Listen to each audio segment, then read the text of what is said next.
నమస్కారం. నా పేరు డాక్టర్ పురు ధవన్ మరియు ఈ వీడియోలో మనం ప్రోటీన్ గురించి మాట్లాడబోతున్నాం. మరియు కిడ్నీ ఫెయిల్ పేషెంట్స్‌కి ప్రోటీన్ గురించి చాలా సందేహాలు ఉంటాయి. వాటిని క్లియర్ చేయడానికి ప్రయత్నిస్తాం.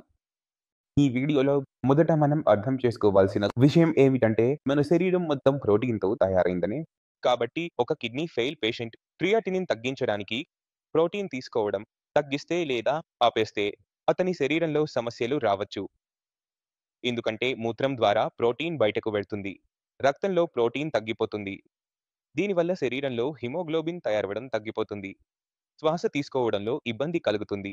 శరీరంలో నీరు చేరుతుంది. అదే నీరు కాళ్లలో చేరి ఛాతీలోకి వెళ్తుంది. శ్వాస తీసుకోవడంలో ఇబ్బంది కలుగుతుంది. కాబట్టి ప్రోటీన్ మన శరీరంలో సరైన స్థాయిలో లేకపోతే ఈ అన్ని సమస్యలు రావడం ప్రారంభమవుతుంది.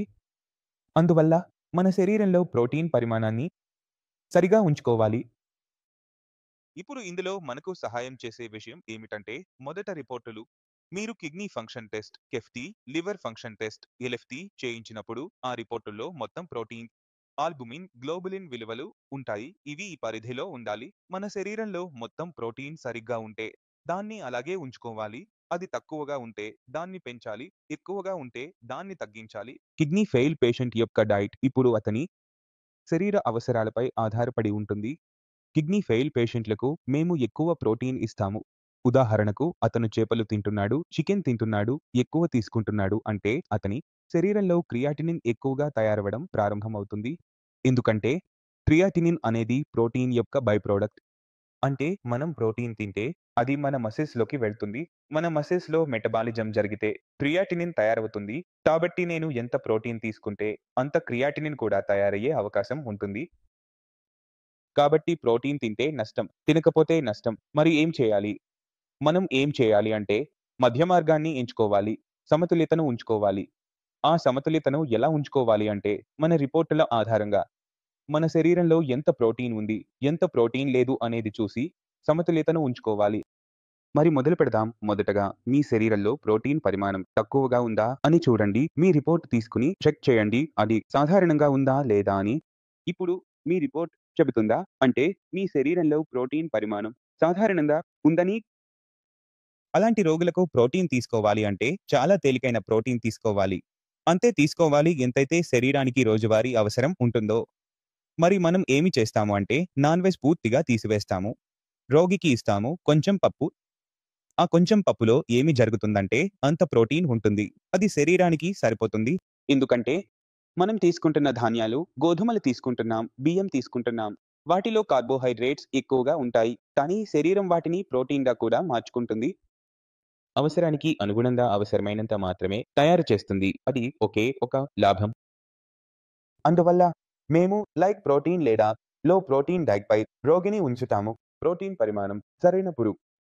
ఇప్పుడు మరికొన్ని రోగులు ఉంటారు. వీరికి ప్రోటీన్ పరిమాణం తక్కువగా ఉంటుంది. మరియు అలాంటి రోగులు చాలా మంది ఉంటారు. ముఖ్యంగా వారి కాళ్లలో వాపు కూడా కనిపిస్తుంది. కాళ్లలో నీరు చేరుతోంది. కాళ్లలోని నీరు ఛాతీలో చేరుతోంది. ఈ పరిస్థితి వారి రోగులలో కనిపిస్తుంది. అందువల్ల వారికి ఏమి చేయాలో వారి ఆహార పరిమాణంలో ప్రోటీన్‌ను పెంచాలి. ఎందుకంటే వారు ప్రోటీన్ తింటేనే శరీరానికి ఉపయోగపడుతుంది. వారు తినకపోతే శరీరానికి ఉపయోగపడదు. అందువల్ల అలాంటి రోగులలో మేము ఏమి చేయాలో అధిక స్థాయి కోసం పనీర్ ఇవ్వాలి. చికెన్ కాదు, ఫిష్ కాదు. మేము పనీర్ ఇస్తాము మరియు ఆ పనీర్ మార్కెట్ నుండి తినకూడదు. మీరు మీ ఇంట్లో పాలు తానే పగలగొట్టి దాని నుండి శనగ తయారు చేసి దానితో కూర వండుకుని తినాలి. ముడిగా తినకూడదు. దానితో కొంచెం ఫైబర్ కూడా ఉండాలి. దాంతో దాని శోషణలో సహాయం లభిస్తుంది మరియు ప్రోటీన్ పరిమాణం వేగంగా పెరగడం ప్రారంభమవుతుంది.